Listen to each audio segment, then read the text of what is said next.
Hi. Hello. Hi. Hello. A day early Yeah, because you for asked the for it. show. You didn't ask for it. You Yes. don't care. No, no, no. We asked for it. Yeah. No one really cares, but we still like doing this thing, and That's it right. gets us those quickies. So we are broadcasting live on all the three major networks: Facebook, YouTube, and Twitch. I do believe. Maybe we'll get some Twitch spam. I hope Hopefully so. that happens again. I felt like we arrived a little bit when we got some Twitch spam last week. So looking forward to today's program. We got a great Twismo having to do with something that is super popular right now, the Savannah Bananas. So we got that to get to. But unfortunately, we start the show with some sad news. We did the Ozzy tribute, and now we got Ryan Sandberg passing away Yeah, man. yesterday. That one, it's weird. That one hit different for me than when I read it. Like we all knew, but I don't know, it just hit weird. There are those names in baseball that, you kind of associate with a certain time in your life. And I think he was just one of those names that we grew up with. Not necessarily a name, not like a Hank Aaron or a Pete Rose or any one of those things, but a damn good ball player, and a good guy. Yes, he was a ball player's ball player, is what it boiled down to. He was the guy that not only just in the Chicagoland area, but I think just nationwide, he was the guy that a dad could point to and say, this guy's doing it the right way. Be like him, yeah. Look at how, you know what I say? Look at this guy. He knows how to play the game right. He was the poster kind of guy for that whole thing, the unassuming superstar who never needed accolades, Hmm. but just went out there year in and year out and did his job. He was my mom and my sister's favorite player. My sister, I collected baseball cards, and having a younger sister, she would have to collect too. And she had binders and binders and binders just filled with Ryan Sandberg cards. Hmm. And at one point, someone said, "Hey, you should write to the clubhouse, write a letter, put a self-addressed stamp envelope in there, and just ask him to autograph one of the cards." And I'll be damned if not only did she get that, she got like a thank you from Ryan Sandberg, and he Oh, neat. autographed a card, and he sent her a baseball too. So he was just the nicest guy in the world, and it's so funny when the Cubs won the World Series. We were in Springfield at the time doing the radio show, and they actually had the trophy at the Abraham Lincoln Presidential Library and Museum. Hmm. And I went there because I was like, Cub fan, never got to see it in my lifetime. Don't know if I ever get to see it again. And it just so happened while I was there getting ready to get my picture taken, in three people in front of me, in strolls Ryan Sandberg, and he Huh. just starts taking the photo with people. I don't think you ever And it told me was that just, story. I didn't know that. yeah, it was a surreal moment. Yeah. It was like all of a sudden there's Ryan Sandberg, and I looked at him like, thank you for so many years of wonderful memories. You were my mom and my sister's favorite player. And he goes, well, they're both ladies of excellent taste. And I was like, well played, Mr. Sandberg. And, he was kind of at the tail end of that era in baseball where a player was with a team forever. I mean, it was kind of, he was, you were always going to be a Cub. And even Yes. after he retired, he was, always around and would show up in the broadcast booth and everything else. But, that is one interesting element that's missing, I think, from baseball is you don't have these guys that are forever associated with the team. They just move around a lot. Yeah. Whoever gives them the most money. So Hmm. rest in power, Rhino. Thank you for all these wonderful memories you're seeing. If you're watching this back as a quickie, was a great ball player, and just wanted to acknowledge that at the top of the show. Ryan Sandberg passed away last night, Monday night, at the age of 65. People, interesting debate about what you name your pet. Should your pet have a pet name, or is it kosher to have a human name for a pet? And I always think that a dog or a cat should be named, Pepper or Mittens or something like that. But here I am I got a cat named Oliver, so I guess I violate that. But I Yeah, chose a name that you don't run into a lot. right. Like I always feel like Spike, maybe because growing up watching Looney Tunes, Right. Spike the Bulldog. you don't really run into a lot of spikes. But like, I don't want you naming your dog Dave. Mm-hmm. Like, no dog should be Dave. Dave's the guy I just lives next door and maybe have a beer with. So from Reddit comes this, ask the question of what are the most human names you've ever encountered for a pet? And some of these are just fantastic as we go Okay. through them. And if you have a pet with a human name, comment below. First one on the list is someone ran into a cat named Larry Elizabeth. Okay. That's kind of funny in the fact you put those two names together. Yeah. What do you call them? Do you call them Ellie for short, or her Ellie, or they Ellie, I guess, for Larry Elizabeth? And it at least kind of fits the thing that I had with my cat of not giving it a name that somebody else would have. Not a lot of Larrys, not a lot of Elizabeths, certainly no Larry Elizabeths walking around. No. An older English woman who lives down the road from me had a small dog named Barbara and another one named Phyllis. You can't. You can't have my dogs Barbara and Phyllis. Well, as you can see, sorry. screen name Dick Fart 69 is the one who offered that up. So, Oh, that guy's got a good name. I'd love to see what he would name a dog. right. There was a cat named Michael. No. As a fellow Michael, I don't want a cat named after me. I'm sorry. Mm-hmm. Not for me. Mike the cat is not a Michael. thing. Nor is Fritz the cat. It shouldn't have been anyway. Wow. Which reminded another user who said, I've been a vet tech for a million years. A dog named Michael we had at my clinic was the first one I thought of. We were not allowed to call him Mike or Mikey. Government name only. That is my dog, Michael. You shan't be calling him Mike or Mikey. Wow, that's very particular. Met a golden retriever named Kevin.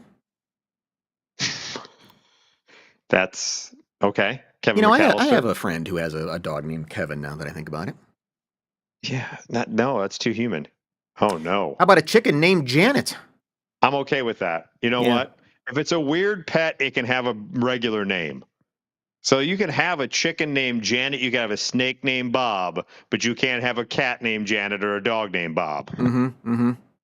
I think the weirder the pet, the more normal the name should be. There you go. That's a good rule. And I think that, what happens, of course, is inevitably someone's going to be calling for it. And if it's a regular person name, you're going to get people running over like, yes, how may I help you? You can't walk up and down the street yelling, Michael, get out of the tree. Who are we looking for? Leave that baby bunny alone. Is he stuck down a hole? Does he? What do we need to do for Michael? Oh, it's just my dog. Call off the search party. This person said they met a cat named Peter. Peter the cat. Hi, Peter. Can you call him Pete? Or just Peter? Peter the cat. And finally, apropos, my dog is Ozzy. It's short for Ozzy Pawsborn, Prince of Barkness. Oh, ho, ho. Take that, Dick Fart 69. That's a winning one right there. Ozzy Pawsborn, Prince of Barkness. Well that's a winner. That's a winner. I appreciate that. It's fair to call a dog that. So let us know if you have a pet with just a regular person name. Leave it in the comments below. Speaking of names, how about people who name themselves after animals? Okay. Here is a situation over in Taiwan, a sushi restaurant over there. Back in 2021, Sushiro offered free meals to anyone whose name contained the Chinese characters for salmon. The promotion sparked what Taiwanese media dubbed salmon chaos when at least 332 people rushed to government offices to modify their legal names to include. Would you throw that in there just for a free meal at a sushi restaurant? Well, and the fact that so many people were saying, yeah, give me some of that free sushi. I'll change my name. I don't care. I don't know if Michael Salmon Windmacher is worth it for a free sushi meal. Right. But nonetheless, 332 people did. Now, here's the thing. The situation revealed an unexpected consequence of Taiwan's 2015 Name Act, which actually allows citizens 3 lifetime name changes. You only get 3, no more, no less.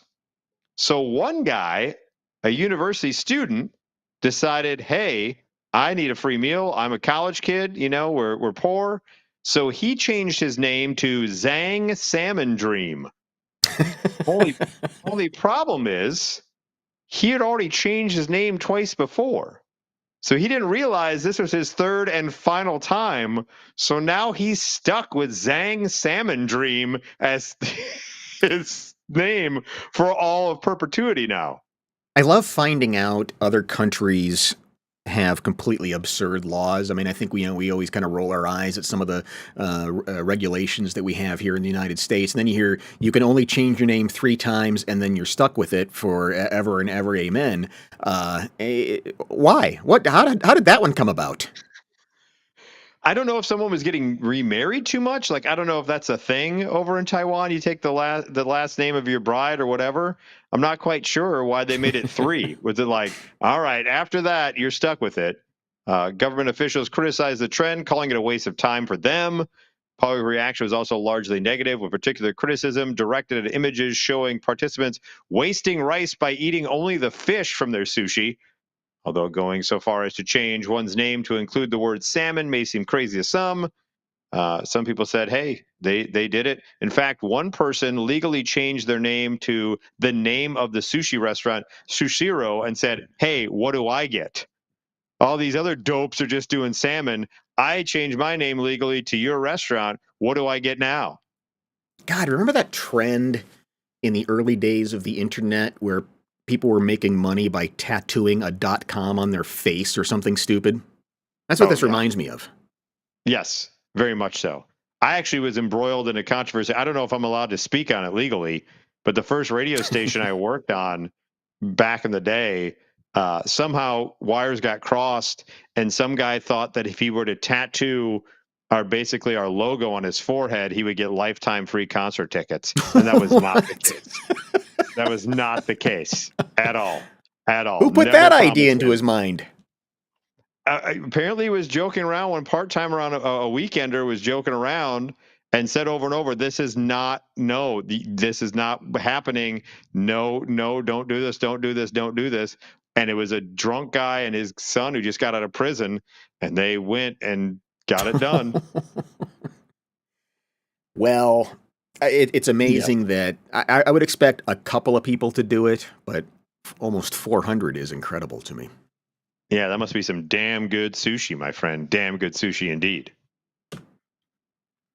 You're familiar with the term ghosting. That's a pretty Yes. common thing. You're talking to somebody and all of a sudden they just disappear and you can't, and that's it. And that's it. And sometimes that's just the way people get themselves out of a relationship. Often it's early in a relationship where you're not really breaking up because you're not really together. You just sort of vanish. Okay. It's easy. It's easier that way for people who don't like confrontation. Yeah. I mean, it's a little sucky, but It is. but at that part of the relationship, it's all right. Yeah. Well, now people are saying that if you are submarining, that might actually be worse than ghosting someone. Submarining is the dating trend that involves reappearing occasionally after you've ghosted someone. Oh, you can't do that. Yeah. I mean, that's You can't bad, isn't it? ghost and then pop back up, be like, "Hey, remember me? I won't do that again," and then dive back Yeah. down again. Whoops, sorry. Whoop, here I am again. I made it from the submersible. That's The a jerk move, It man. really is. The person who ghosts their partner ends up coming back after a period of time trying to strike up a conversation. People may choose to resurface for a lot of reasons, but more often than not, it's out of insecurity or boredom, according to Gigi Engel, a certified sex coach and author of All the Effing Mistakes, a guide to sex, love, and life. Except she Ooh, didn't let's say get her on the effing. show. Yeah. Let's get her on the show. Maybe they stop seeing someone. Maybe they're sick of being trapped indoors, or they need some validation and they're hoping to get it from you. Whatever the reason, it's pretty unlikely that this person actually cares about you. It's more likely that they want someone to talk to It's not. It's not. It's not talking. It No, ain't talking. no, no. They want to ring a ding ding. No one just comes up and be like, hey, I Hmm. just wanted to talk. I missed our deep conversations. Submariners often crave intimacy but are terrified of the vulnerability it requires, according to Dr. Wendy Walsh. She says, evolutionarily speaking, having backup mates is a very common human mating strategy. A submariner wants to put somebody on the back burner so they can reach out to them later when they feel lonely. Blah!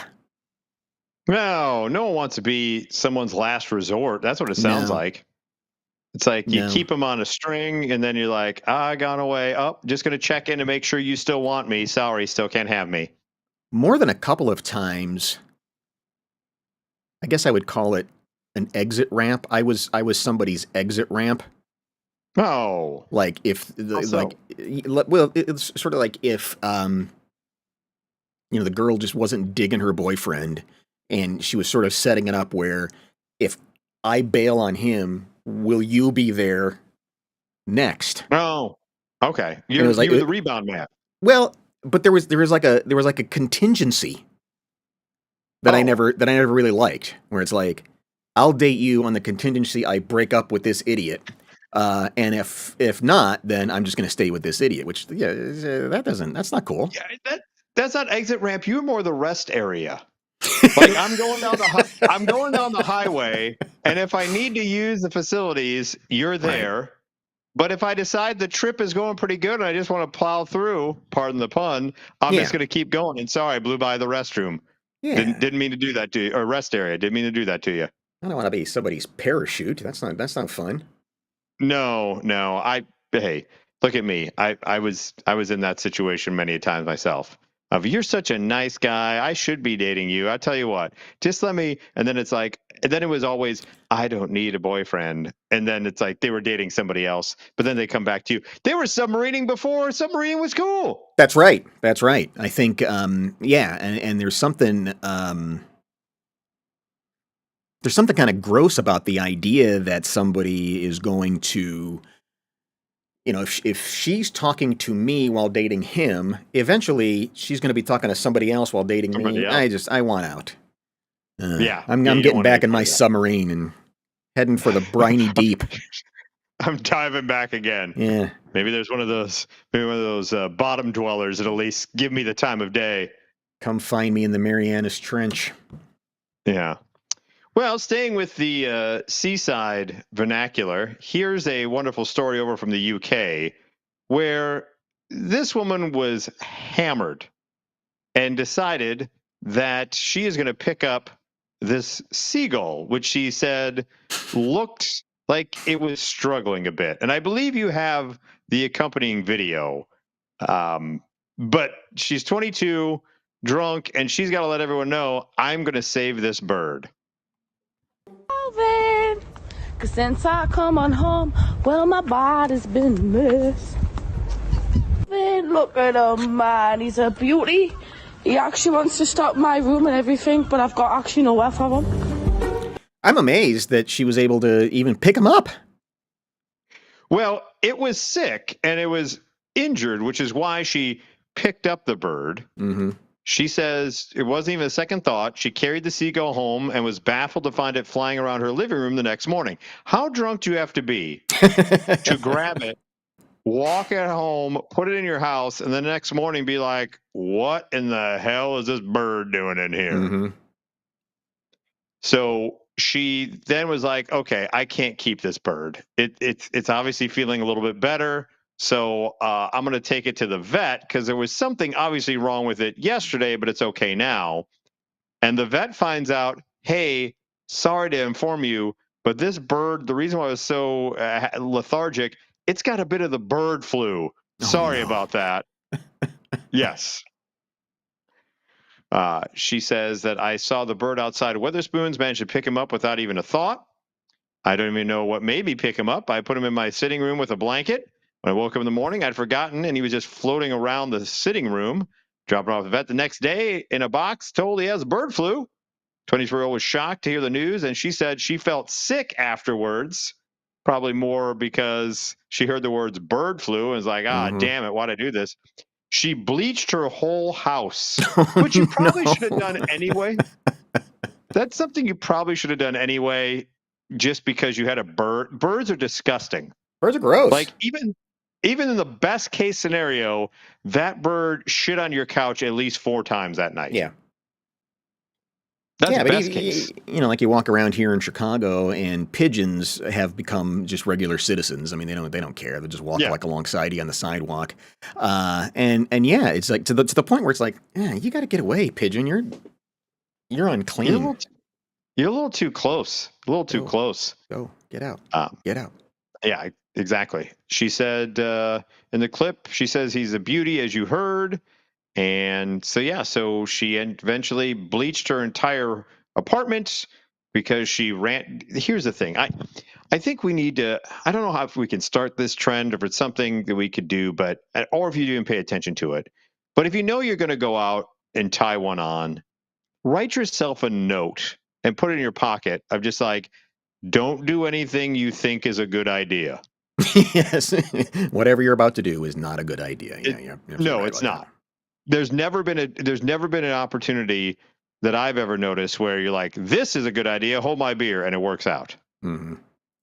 Oh, my body's been a mess.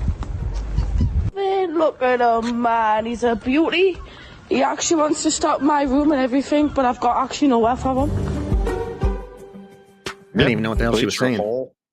I don't either. The transcript, according to the video that I have here from this particular article, says he actually wants to stop in my room and everything, but I've got nowhere for him. So he couldn't make it into the bedroom. That's why he stayed out in the living room, because she's got standards, Johnny. She doesn't want a bird shitting in her bedroom, but it can crap all over her living room when she's hammered drunk. Good Lord. Mike, what's the rule at Disneyland? You're by Disneyland, right? Disney World. We're Disney World. I can never keep them straight. I don't. Disney World. Disney World's Florida. Disneyland, California. I never get them right. That's all right. You'll learn. Right. You'll learn. But anyway, what's the rule about what's the rule with the characters? If if their head falls off, or if something the characters have to always be in character, right? Yes. Yeah. That's the reason why there's actual utilidors. Like, Walt was so fixated on, I don't want to see a frontiersman walking through Tomorrowland. So when you come into work, you got to go underground and take the underground tunnels to the right utilidor to pop up and be in the right land, because we don't want to ruin the surprise and the effect for everyone else. You're always in character. Yes, and that happened always on stage. Just recently in Tallahassee, where Chuck E. Cheese was dragged out in handcuffs. Not Charles Entertainment Cheese. Yeah. He's an upstanding businessman. What could he have done? Apparently, he had credit card fraud. Locals are sharing videos of Chuck E. Cheese being arrested by Tallahassee police officers. While some question why police didn't wait till the man was out of costume, another photo later shows the arrested man unmasked with the Chuck E. Cheese mascot on top of a squad car. We've got some video on that one. I was gonna say, I love the dedication though but what's worse to a child? Oh, there it is. Oh, that's bad. But yet he's still the poor proprietors of that particular Chuck E. Cheese. Now they got to go down. Now they got to go downtown and get their Chuck E. Cheese outfit back, their uniform. But what's more? Well, playing the role for a kid though, what would be more just like shocking of Chuck E. Cheese being arrested by the cops like that, or Chuck E. Cheese having his mask off and then being escorted out? Well, look in the background of that picture. You got like 2 or 3 kids. They're standing on the chairs going, "What the holy hell?" Who drew the short straw too? Of the PD of like, yeah, you got to go get Chuck E. Cheese today, son of a bitch. Police confirmed that the person playing the role of Chuck Cheese was, in fact, in real life, Jermel Jones. Chuck Cheese being played by Jermel Jones. They were today the role of Chuck E. Cheese will be played by the understudy Jermel Jones.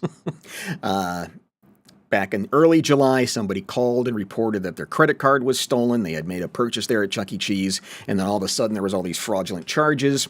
Oh, no. She was able to trace the activity to the employee at the restaurant, and when they returned to make the arrest, they were advised by another employee that Jermel was hiding out in the Chuck E. Cheese costume. I got the perfect. I got the perfect cover.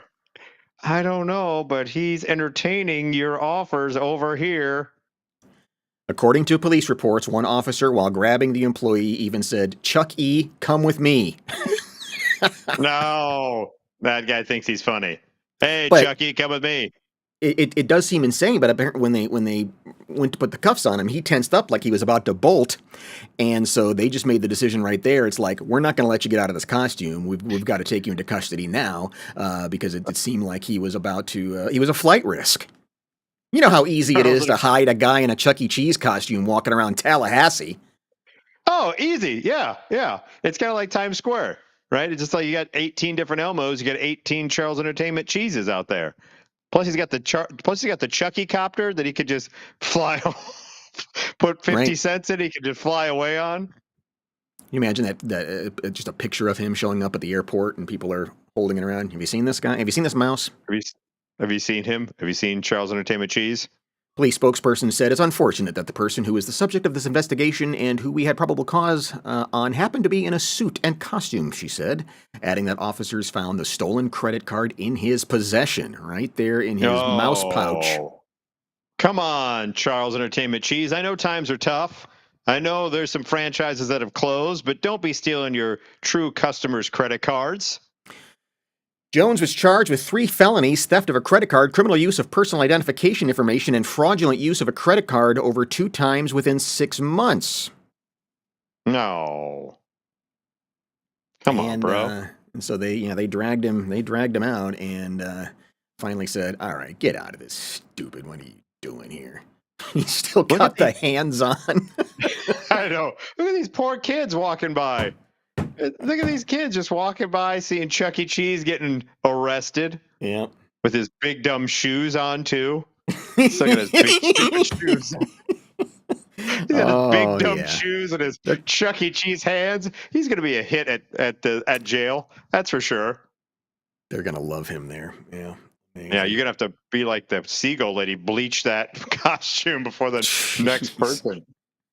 There's probably some poor assistant manager at that place going, "Hey, we need the costume. Can we have the costume back? We still need the costume back." You bastards! We don't have that in the budget. God bless. Mm-hmm. Speaking of bleaching things, let me introduce you to these two. Trista Riley, 42, and Christopher Arnold, 43. They were traveling to Sarasota, Florida, from John F. Kennedy International Airport in New York when they allegedly engaged in some lewd or lascivious exhibition. That's one of my favorite. I don't know why. That charge always sounds funny to me. You're being arrested on the account of being lewd. You've been lewd. Yeah. So and lascivious. Yes, both. They got both going on. Flight attendant told cops that several youths and their mother had witnessed Riley and Arnold performing in sexual activity on board the JetBlue Flight 163. Oh, JetBlue. Jesus. When Brian Zepp, the JetBlue attendant, Brian Zepp, that's a great name. Mm-hmm. When Brian Zepp, the attendant, walked to Mrs. Riley's seating area in the 25th row, he witnessed her making up and down movements with her head while she was face down in Mr. Arnold's lap. That's the giveaway, isn't it? Yeah. Old Zepper's up there, gets the word from folks saying, "Hey, I think something lewd and lascivious is going on in row 25. I'll look into this. I'm the Zepper." Are you trying to get water out of the well? What are you doing down there? Cops noted that further investigation indicated that Mrs. Riley was seen by 2 underage youths performing oral sex and, quote, jerking off Mr. Arnold. God, just right there in the seat? right there, right there in the seat. I love the actual term in the police Yeah. report is, yeah, she was doing the oral sex thing. I don't know about hand play. I'm just going to call it jerking off, like we all know it. Yes. We have a 1073 here on this JetBlue airplane. What the fuck is a 1073? Oh, jerking off. Yeah. In a witness statement, a female passenger who was flying with her 2 children said that during takeoff, she spotted a woman later identified as Riley, quote, jerking off her male companion. She noticed that my 2 kids was watching, but they didn't stop. After that, she was laying on him like she was doing some oral sex. She is a medical receptionist, and he is a general contractor. They were arrested upon the July 19th flight's arrival in Sarasota. The duo, who live in Danbury, Connecticut, were booked into county jail, from which they were freed on Monday. Prosecutors agreed to the couple's release on their own recognizance while they, quote unquote, investigate jurisdiction and a court order. So I've become real snobby about airlines. I will not, no Frontier, no Spirit, no JetBlue. Man, even Southwest is a little too... Southwest may be turning a corner, though. There's no more free bags for Southwest. You're gonna have to pay for that'll your weed bag out the now. riffraff. Well, I guess you're wrong. I guess I'm wrong in that, because Frontier and Spirit and all those other ones make you pay for everything. You want a peanut? Here, that's $5. You want this? You want that? They nickel and dime you to death. Yeah. I remember we rode Frontier once, and I was like, if I have to hear them offer me the goddamn credit card one more time, yes, I'm just going to get a parachute and I'm going to jump out right now. You're right. It's like when you're watching Amazon Prime and they cut in with a commercial and at the worst possible time. There's no, okay, I get it. We're about to land. Hey, by the way, if you'd like a credit card, we've got a pamphlet up here and we'll do that.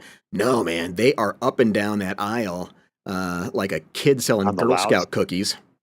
On the loudspeaker, it's right in the middle of, hey, we got another 4 hours of this Beatles biography here at PBS, but if you act now, we'll give you this bag and this other thing and everything else. And it's in there's some sort of commission tied to it, because it's like they're begging. They will not have dinner tonight if they don't get 10 people to sign up for this credit card. And you can hear it in their voice where it's like, come on, folks, this is you're never going to get a deal like this again. I guaranteed Riley and Arnold, if they were on Frontier, had they signed up for the credit card, hey, we'll look past the jerking off. Right. You know what? You get one free jerk off if you sign up for the Frontier credit card. We won't call the authorities. But there's something about if you're getting on Spirit or JetBlue or Frontier, it's like, I'm probably going to see somebody giving their husband head right now. That's probably going to happen. Or they're just going to go to it, or they're just going to see him sitting on the lap and spinning around or whatever. You're right. Those are the Sexton Airlines. Something's going to be happening, and it's not people that you want to ever see doing any of that. No. But yet that's going to happen. Welcome to Sex Blue, or JetBlue, I should say. And they don't care. You're sitting there in your chair reading Sky Mall magazine, and like a underwear lands on your head or something. Yeah, exactly. They don't give a damn. They're just like, hey, I'm teaching your children about the ways of love over here. Leave me alone. Ugh. Well, here's another couple that I don't think this guy is going to be getting any oral pleasantries anytime soon. This guy, I don't know what to make of this. Comment below or wherever you're watching from here on this story. This anonymous 23-year-old writes that she has been dating her boyfriend for 3 years. Two recently were shopping when she came across a gorgeous dress in her favorite color. He looked at a dress, and I said it was beautiful, but it was rather expensive at $200, so he didn't end up getting it. For weeks after this, I would constantly talk about the dress to him and how I couldn't stop thinking about how beautiful it was and hope one day I could save to buy it, since we have been budgeting a bit lately. All right? Mm-hmm. He would hear about this dress from me all the time and talked about how great he thought it would look on me. Cut to her birthday, and the couple had a small get-together at their home. However, when his mom arrived, she was the one wearing that particular dress. Oh. So she Dude. sees this dress and says, "Oh my God, it's gorgeous. Oh yeah, that would look great. Sorry, it's $200. We've been budgeting a little bit." Birthday comes, and what is mom wearing walking into the birthday celebration? But the dress the girlfriend had been talking about for the past 2 months. There's so many sessions on a psychiatrist's couch that I have so many questions for here about what the holy hell is going on. Oh my Yes. God. So did she. Yeah. She goes, I was stunned. I thought that he must have told her about it, and she went and got one. But it turns out that wasn't the case. So she gives him the benefit of the doubt, saying, okay, maybe he was talking to his mom about my girlfriend, her 3 years, she's got this dress, whatever. Maybe you should check it out. And that the mom went and bought it. No. In my surprise, I said, oh my God, there's no way that's the same dress I was looking at and dying for months. And she replied, oh, really? Zane, which is her boyfriend, gave it to me as a gift last month. So not only is mom wearing the dress that this girl had wanted for months now, but it was purchased for her by her son, who just so happens to be this girl's boyfriend. All right. I got to hear his side of the story. Are we coming to that? Okay. Yes. So, woman was shocked and confused, even more so when she opened her gift from her boyfriend and it was a $50 Sephora gift card. So $200 for mom's dress. Buy yourself something nice. Yes. For the rest of the night, I sat quietly in a corner in silence and confused. I felt hurt and was lost in my head of what was going on. When she finally asked him about it, he said, quote, she needed to be humbled a bit because I got way too overly excited about something as trivial as a dress. So his rationale for buying his mother a dress his girlfriend had been wanting for months was, dresses are trivial and you need to be humbled, which is why I bought it for my mother. I don't even get the logic of that. I don't get that. What? Yeah. Pretentious much, a-hole? Like, you need to be humbled because dresses are trivial. Then why the fudge did you buy it for your mom if they're so trivial? Yeah, this is where it gets circular. It's like, well, I had to teach her a lesson, so instead of spending the money and she can get it, I'm going to spend the money and mom can get it. Which makes no sense. No, he says his mother had no idea about any of this and just thought her son was giving her a gift. Other Reddit users urged the woman to end the relationship, arguing that the boyfriend appears to have intentionally tried to bring her down. I'm sorry, but nobody is that obtuse. Plus, he told it was too expensive and then drove back some distance away and bought it for his mom. Mm-hmm. She said in an update to the post, the woman revealed that she and her boyfriend are over for good, but he keeps calling me, but I won't answer. And there's nothing you can say or do to change that. I've realized that he has taken too much of my time already. And so he's the one that needs to be humbled. Get the F out of this with this bullshit. Man, and I'm going down the path that it was some sort of Oedipus Rex scenario where he's secretly wants to see his mother in a pretty dress that his girlfriend. I mean, yeah. I think that's what it is. I think there's a little Oedipus Rex thing, and his best way to cover it was, you need to be humbled because dresses are trivial. That's the best you could come up with, Weirdy? Yeah, it's not. Yeah, is you need to be humbled? No. Even let's at least walk down the path that she is a very materialistic person and he's got a problem with that. Okay. How does buying mom the thing she's coveting teach her a lesson? I don't even if I'm working within the logic of his brain that, okay, my girlfriend, she's too materialistic. She wants for things and it's not about things. And I need to teach her that it's not about things. So I'll take this thing and give it to mom. Even when you're in his I'll, world, it doesn't make sense. no, you're right. I will go buy this thing that I have deemed too expensive to teach her a lesson that it's trivial and too expensive, but yet I will buy it for someone else and pay that money. That just seems dumb beyond reproach. I just think he wanted to see his mom in that dress. I think that guy's got issues. Yeah. Good luck. Now Good bend luck, over, sir. Mom. Yeah. Hey, Mom. Hey, Would you Mom. pick? Hey, Mom, look what they're doing on that JetBlue plane. You want to get on a JetBlue plane, Mom? Oops, I dropped my pen. Would you pick that up for me, Mom? Yeah. Gross. That guy's been watching too many features on a certain other website that's not YouTube. Enough to make you want to swear.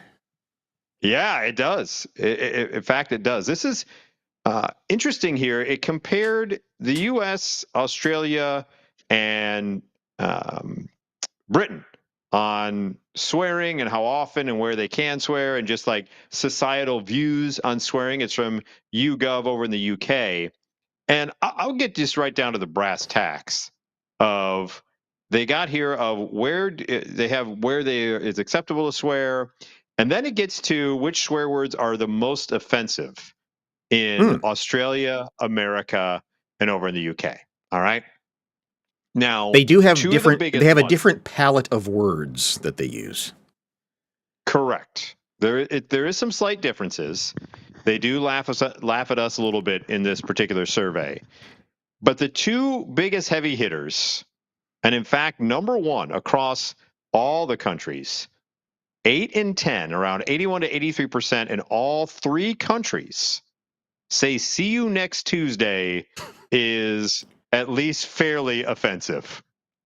I'm afraid to even say it. I I know I know. can on YouTube, but that is one that I'm just like, no, I will always just go with Yeah. see you next Tuesday. Yeah. Yeah. Your wife's in the next room. She might hear you say it. Correct. Yeah. And Boy. it's one of those things of like, if you say it as a man, it reverberates around the world and every female just goes, pardon me? But not in the UK or Australia. They seem to just weave that around like we say it's a cloudy day. I mean, it just is part of their language. It's amazing. Yes. Well, that's why I think it just gets into at least fairly offensive. Like Yeah. there's different, grades of offense, and it was just only fairly offensive. The other big one is motherfucker. See, I had no problem saying that, but see you next Tuesday. I'm editing myself. Hmm. The 7 in 10 said MFer is at least fairly offensive. Okay. Differences did emerge. Just over half of Britons, 53%, find the F word offensive, compared to 2/3 of Americans and Australians.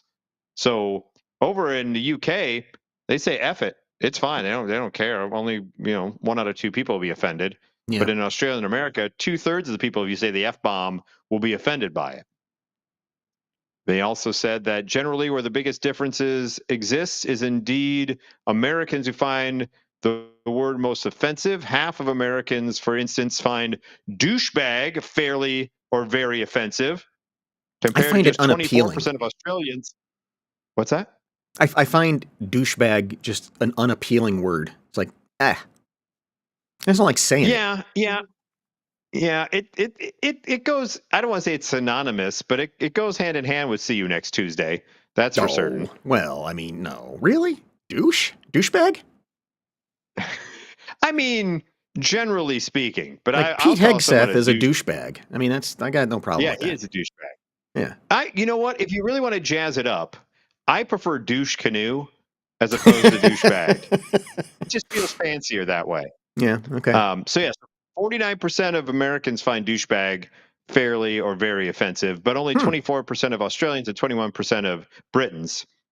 Similarly, 30% of Americans find ass offensive, and Ass. just 11 to 12% of Australians are UK people do. All right. Um, they say Australians aren't, however, always more aligned with the Brits. 47% of Australians see cock as offensive, for instance.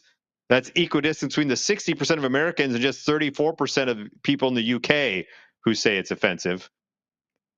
Meanwhile, 57% of Australians find the P word offensive. It's more similar to 62% of Americans, and only 44% of people in the UK find the P word offensive. So And the that's interesting, just kind of. Go ahead.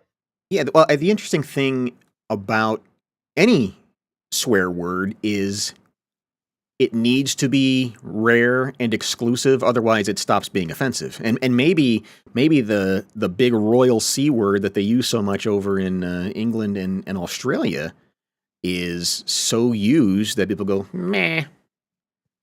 Yeah, it's more ubiquitous down there, I guess. Ah man, that is that don't. They say one word that Britons do find more offensive than others is wanker. That's 53%.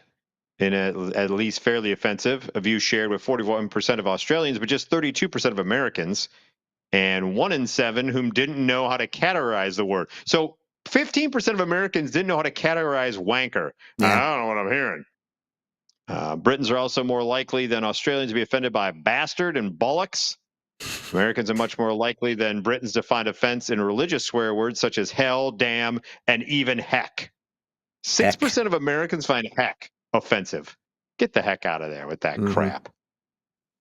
So yeah, so then they kind of break it down, and they break down the C word use.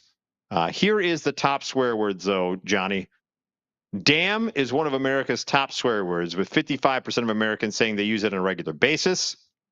It's less so in Australia, where it's 44%, and in England, just 30% use damn. The F-bomb, 67% of Britons say they use it regularly compared to 56% of Australians, and less than half of Americans use the F-bomb. Of the words polled in all three countries, bollocks and twat are some of the most exclusively British swears. By the way, did you ever see their comedy routine, Bollocks and Twat? They were quite the comedy great. duo. Yeah, they were in the Catskills, right? Yeah. It was. They did a summer one time, and it was really, really entertaining. Bullocks and Twat. They were pretty damn funny. So yeah, that Americans, only 2 to 6% of Americans in the U.S. You're more likely to hear jerk, mf'er, and son of a bitch, with around 3 in 10 Americans regularly cursing with them, compared to just 20% of Australians and 17% of people in the British. And by contrast, wanker and bugger appear to have little currency in America, while roughly a third of Britons and Australians regularly use either word. Just 3% of Americans do. The most uniformly used swear word across our three countries include idiot, bitch, the P word, and effing, E-F-F-I-N-G. So there you go. That's a look at 3 different countries and the way they look at swear words and what they use the most. You know what I miss? I miss jive turkey. You just don't hear that one at all anymore. That one stopped for some reason. I loved in Semi-Pro, the Will Ferrell movie, that was the biggest diss in all of history. Like, someone called someone a jive turkey in that movie, and they're like, no, I called you, an MFer, or, what? And they're like, no, you call me a jive turkey, and I'm going to take you out. Yeah, and there's this chunk of time in television, like from All in the Family all the way through, I don't know, like Welcome Back, Kotter. I mean, it's like from the early 70s almost to 1980, when jive turkey seemed to be all over the place. And then I don't know, somewhere around the time Ronald Reagan got elected, we stopped saying jive turkey. He wrote an executive order and said, no more jive turkey? This shall be no more. We want to start bringing it back? We should comment. Anybody comments on the videos. Thanks, jive turkey. Yeah, I'll send you this donut. Okay. If I don't eat it before then. There, that's a deal. Right. Yeah. If you don't give me that donut, you jive turkey, I'm going to take you out.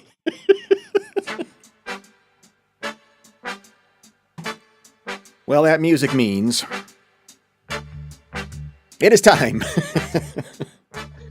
I think we're going to get pulled off of YouTube for that picture. A little spreading to the gods going on there. Yeah. It's time for... shout out Ozzy Man. This week in slow-mo. And no, the picture's not upside down. The man is upside down. This is a dude. Yeah, a dude from the Savannah Bananas, which are wildly popular. Like, they sold out Busch freaking Stadium. Yeah. Like, people go nuts for the Savannah Bananas. It started as down in Savannah, Georgia, minor league, kind of like independent ball. They've built themselves up. They play the game their own way. It's basically like the Globetrotters of baseball. People who say it's the future of baseball can get the hell out of here. But it's entertaining, and they Hot take. do backflips and stuff like this. So he's on CNN, I think, promoting one of their local stops, I believe. Yeah, they've really turned this thing into an institution and are going around to other small league ballparks and saying, here's how you can draw an audience, and here's what you do, and here's how you make the audience the star. And so this guy that was on CNN, he's able to do a backflip. Not only is he able to do a backflip, he's able to catch a fly ball and do a backflip. Robert Anthony Cruz eyeing it up and backflipping, making the catch, nailing the pose at the end. The Bananas come out firing defensively in Nissan Stadium. And that's kind of impressive. Oh, I couldn't do that. That is. No, I couldn't. I couldn't do a backflip. I can catch a baseball. I can catch a pop fly. I did it for years, but not with a backflip involved. So he goes on CNN. There's two angles here. There's one from his coach, who is just sitting slightly off camera and filming it with his phone, and then there's the broadcast version that we'll look at. 4, 3, 2.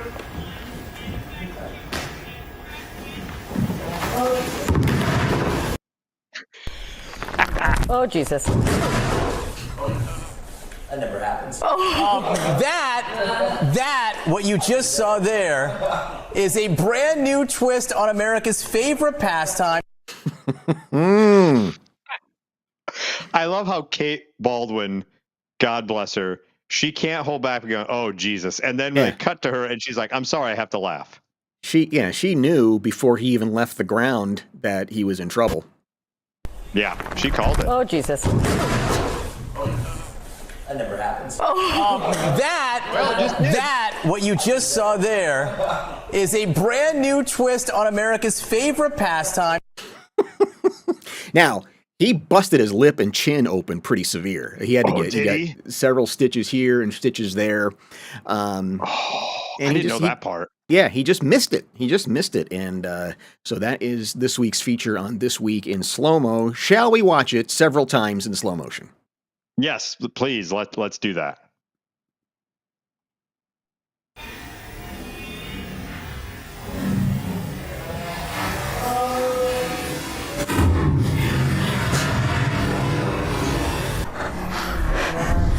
Oh, Jesus.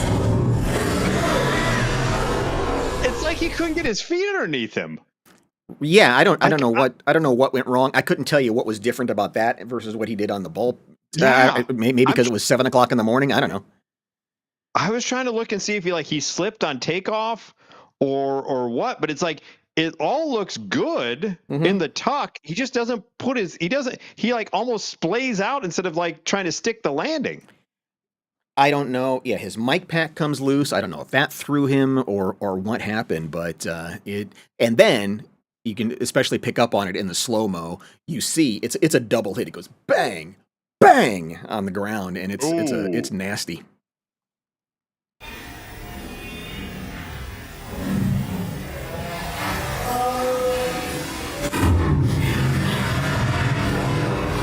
Ooh, yeah. Oh, Jesus. Oh, he lost a shoe. Did Oh, you he see did? that at the end? No, I missed that. Yeah, I missed he lost it. Yeah. When he lands. Oh, he did. He came right out of his shoe. He got Belle Isle slide. The Belle Isle slide. How'd that Took happen? him out. Maybe that was it. Yeah. By the way, if you missed that video, go follow us on YouTube and Facebook, whatever, and check out the Belle Isle slide. Quiet. Shameless plug alert. Yeah. I think that's probably what it was. The shoe maybe that's flew what off happened while he was in the midst of it. Yeah. Yeah. Maybe he just wasn't fully tied in, and that was it.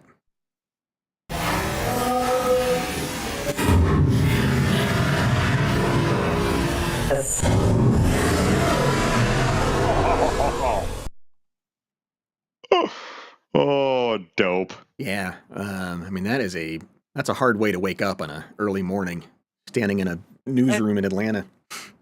And at all the times he's done it perfect. He caught a freaking fly ball, for crying out loud. He's done it fine everywhere else. Was it the jitters, maybe? Being, to your point, 7 a.m. on TV, not on grass, but what a place to just biff it. Yeah.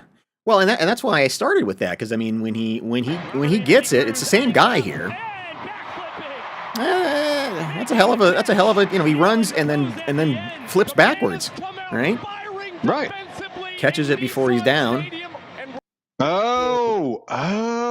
What, did you I see think I see something? what the problem is. Yeah. If you watch, he lands with his knee down, right? Watch it. Okay. So he's on grass. That is a soft surface, so he can land knee first. He is now out on a stage where if he lands knee first, that's going to bang up his knee. He can't land like he usually does, which is why halfway through he realizes, oh, shnikey, I'm going to have to try to stick this landing with my feet, not my knee, and he splays out instead.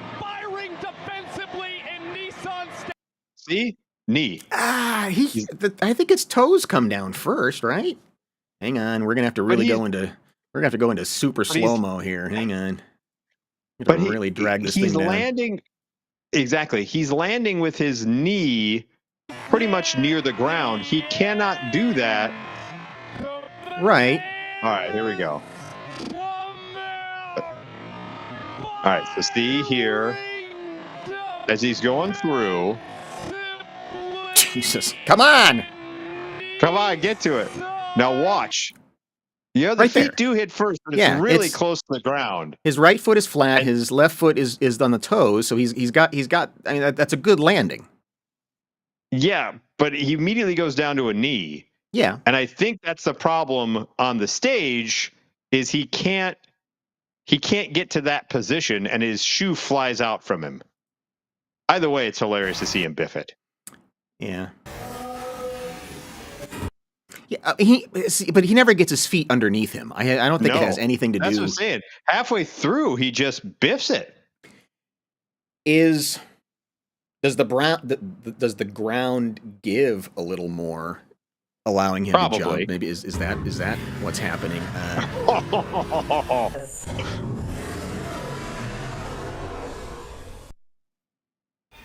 Or maybe he was just nervous performing in front of Kate. Could be. I mean, it seems like he gets high enough in the air. It's like he misses the. I think he misses the tuck. He does. I think right here he should be tucked, and he's not. Yeah. Instead, he's just spreading his butt cheeks, and then he's just now he's like hoping he doesn't just fall on his noggin. Now he's just trying self-preservation at that point. Because at this point, his legs should be more underneath him. His legs should be where his head is. Correct. Listen, that's to where us he's like gone. We know what the hell we're talking about. We don't know what we're talking about. We don't know anything about backflips. I know that's the wrong way to do it. We don't know backflips. We shouldn't be critiquing this guy. Oof. Yeah, we should. It's our God-given right as the internet.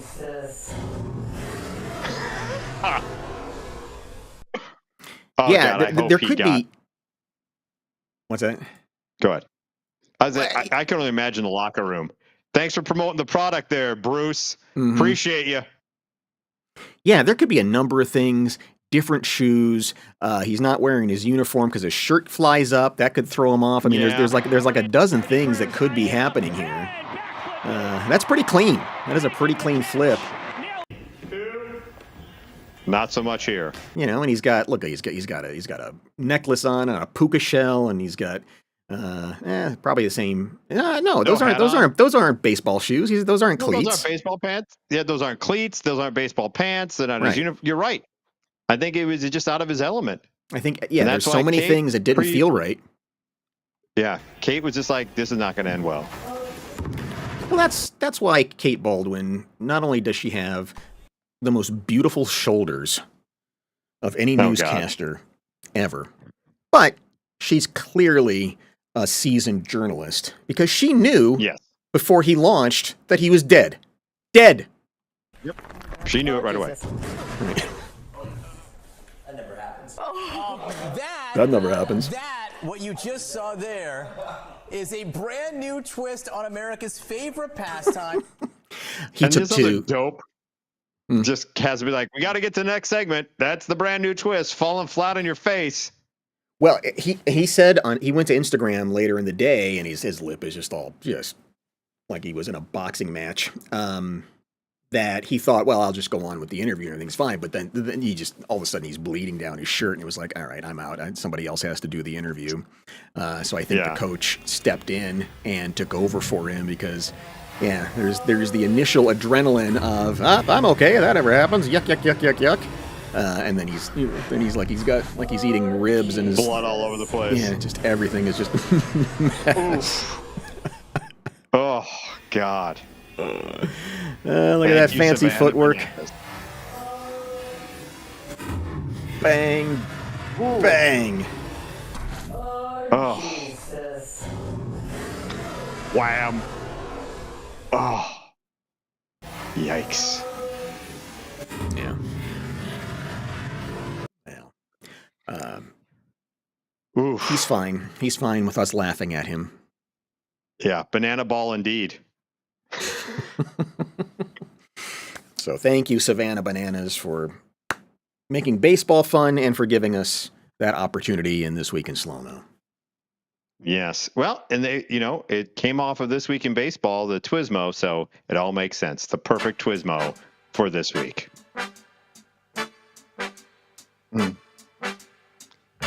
I do want to say thank you to everyone for watching the videos. Continue to share them out, share, subscribe, like the Facebook page, subscribe to the YouTube page, click the notification bell so you know when we go live. We got the quickies coming, so continue to spread the word of Mike and Molson Mangle the News, because Lord knows we need some levity. This show is also a podcast that you can download wherever you get your podcasts. If you'd rather not look at our idiot mugs, totally fine. I wouldn't blame you. Those come out on Fridays, and we're live on Wednesdays.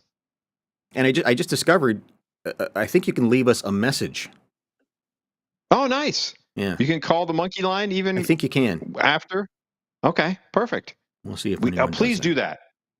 Yeah, please do that. Call the monkey line. Call the number you see here. Leave us a message, and that could be a new feature of This Week in Voicemails. We'd love that. All right. We'll see you next week, 6 o'clock Eastern, 5 o'clock Central, right here on YouTube, Facebook.